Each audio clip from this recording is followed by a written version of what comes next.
Good morning, students. Today's lecture focuses on biofueling and valorization, which are important concepts in sustainable waste management. Modern industries are moving away from the traditional waste disposal approach towards converting waste into useful products, energy, and valuable chemicals. In this session, we will understand different biofuel technologies, waste valorization methods, their environmental benefits, and industrial applications. Let us begin with the concept of biofueling. Biofueling refers to the technological conversion of organic waste into useful fuels. The feedstock used for biofueling can be divided into three categories.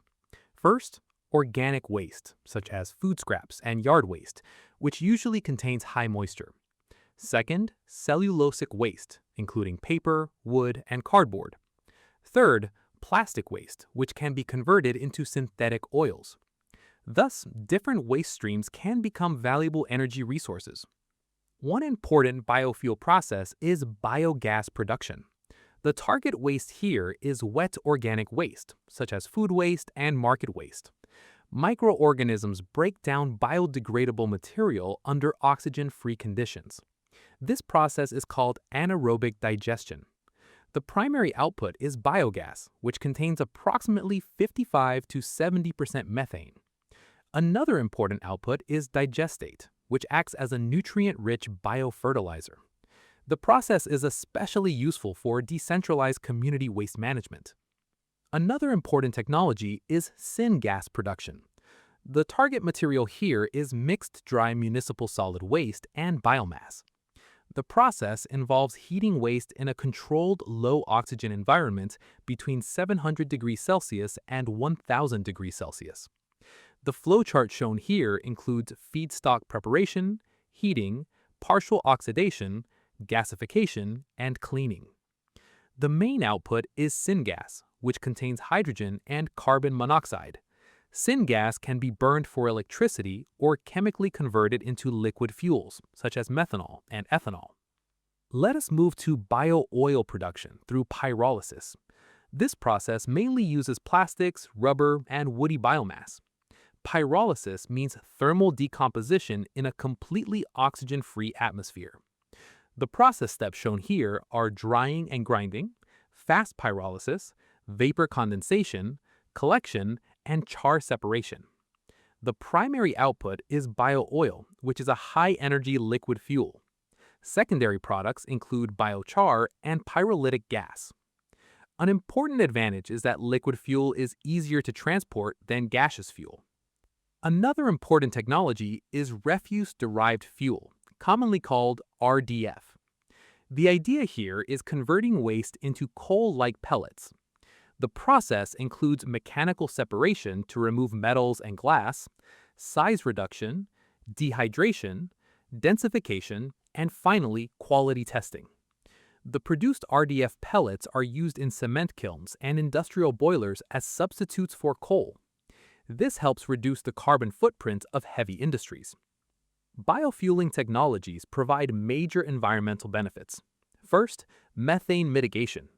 Instead of allowing waste to decompose in landfills and release methane, the gas is captured and utilized.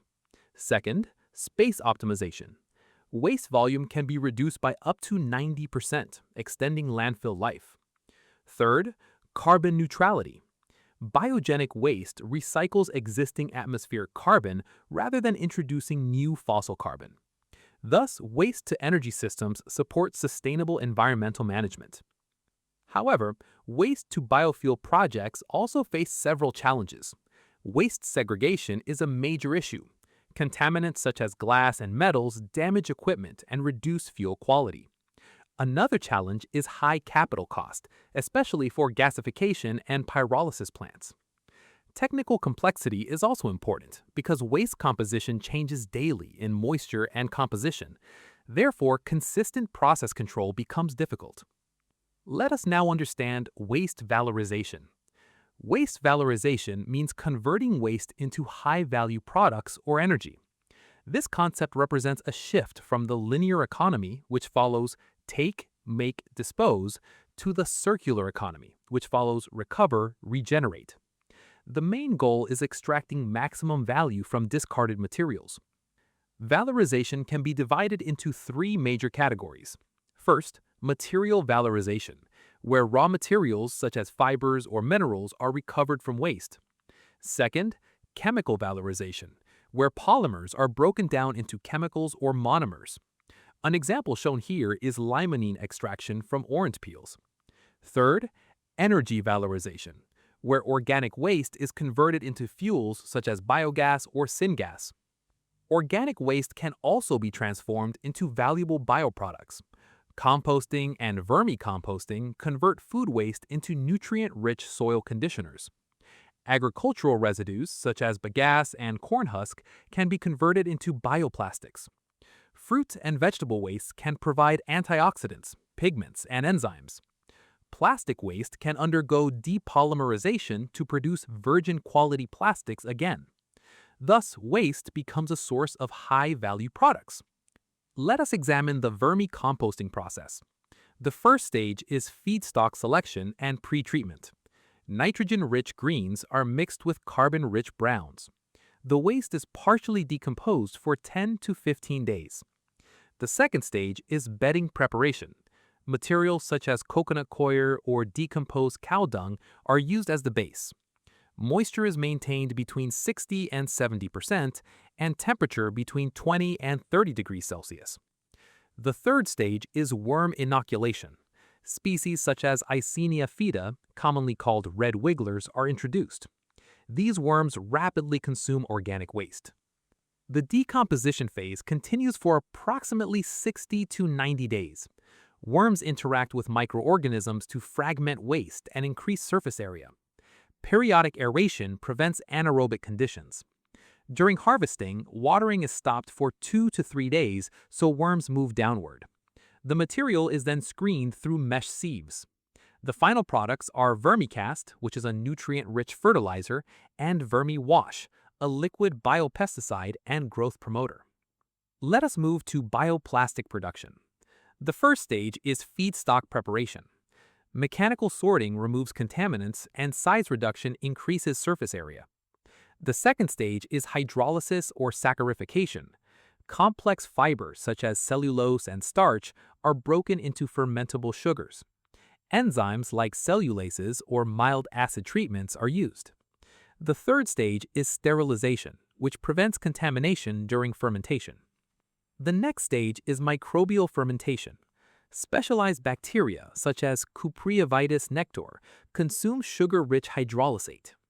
Under nutrient stress, especially low nitrogen, the bacteria store excess carbon as PHA granules. These granules form bioplastic material.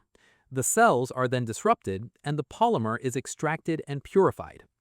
Finally, the polymer is mixed with biodegradable additives to produce pellets used in packaging, 3D printing, and medical sutures. Waste valorization also produces high-value chemicals. Bioactive compounds such as antioxidants and phenolics are extracted from fruit waste. Essential oils like limonene are recovered from citrus peels. Organic acids, including succinic and lactic acid, can replace petroleum-based chemicals in biodegradable plastics. Other examples include chitosan from crustacean shells and pectin from fruit pulp, used in medicine and drug delivery. Advanced valorization technologies also recover nanomaterials and critical resources. Cellulose nanocrystals can be extracted from paper sludge to create lightweight composite materials. Plastic waste can be converted into graphene and carbon nanotubes for battery applications. Electronic waste is another valuable resource. Rare earth elements such as neodymium and dysmium can be recovered from magnets. Precious metals like gold and platinum can be extracted from circuit boards.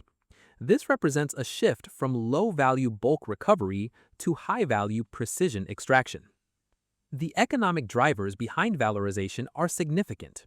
Revenue generation is possible through selling recovered energy and materials. Valorization industries also create skilled employment opportunities in sorting, processing, and biorefining. Another major benefit is resource independence. Countries can reduce imports of raw materials by utilizing local waste streams. Despite the benefits, there are still important barriers. Feedstock purity is a major concern because mixed waste is difficult to process efficiently. Advanced technologies require high infrastructure and research costs. Another challenge is market demand. Industries must commit to purchasing valorized products through long-term agreements. Without stable demand, economic sustainability becomes difficult. To conclude, biofueling and valorization transform waste from an environmental burden into a valuable resource. These technologies support renewable energy generation, resource recovery, environmental protection, and circular economy development. Future sustainable industries will increasingly depend on waste-to-value technologies. Thank you.